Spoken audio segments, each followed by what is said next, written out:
এবার বাংলাদেশের জামাতের সঙ্গে তৃণমূল কংগ্রেসকে জড়িয়ে বিস্ফোরক অভিযোগ শুভেন্দুর। ওপারের জামাতকে ভোটে সাহায্য করেছে তৃণমূল কংগ্রেস, বিধানসভা ভোটে তৃণমূলকে সাহায্য করবে বাংলাদেশের জামাত। এবার এমনই বিস্ফোরক দাবি করলেন বিরোধী দলনেতা শুভেন্দু অধিকারী। আরো একবার জানাবো আপনাদের, বাংলাদেশের জামাতের সঙ্গে তৃণমূলকে জড়িয়ে বিস্ফোরক শুভেন্দু। ওপারের জামাতকে ভোটে সাহায্য করেছে তৃণমূল, বিধানসভা ভোটে তৃণমূলকে পাল্টে সাহায্য করবে বাংলাদেশের জামাত, দাবি শুভেন্দু অধিকারী। এপারের জামাত ওপারের জামাত দুটো মিলে মিশে একাকার হয়ে গেছে।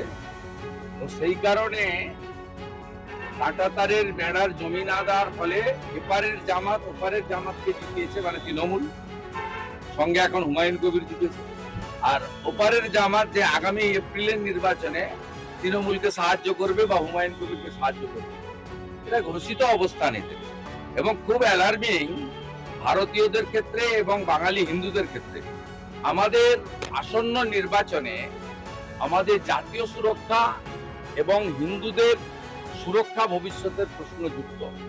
তাই পশ্চিমবাংলার রাষ্ট্রবাদীরা ঐক্যবদ্ধভাবে এবারে নির্বাচনে জামাত ঢুকে এখান থেকে উৎখাত করবেন, এই বিশ্বাস আমাদের আছে।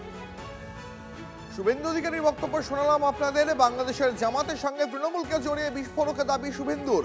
ওপারের জামাতকে ভোটে সাহায্য করেছে তৃণমূল, পাল্টা আসন্ন বিধানসভা নির্বাচনে তৃণমূল কংগ্রেসকে সাহায্য করবে বাংলাদেশের জামাত, এমনটাই দাবি বিরোধী দলনেতা শুভেন্দু অধিকারীর। একই সঙ্গে হুমায়ুন কবিরকেও তৃণমূল কংগ্রেসের দোসর বলে তোপ দাগলেন তিনি। তৃণমূল এবং হুমায়ুন কবিরকে জামাত সাহায্য করবে আসন্ন বিধানসভা নির্বাচনে, এমনই বিস্ফোরকে দাবি করলেন শুভেন্দু অধিকারী।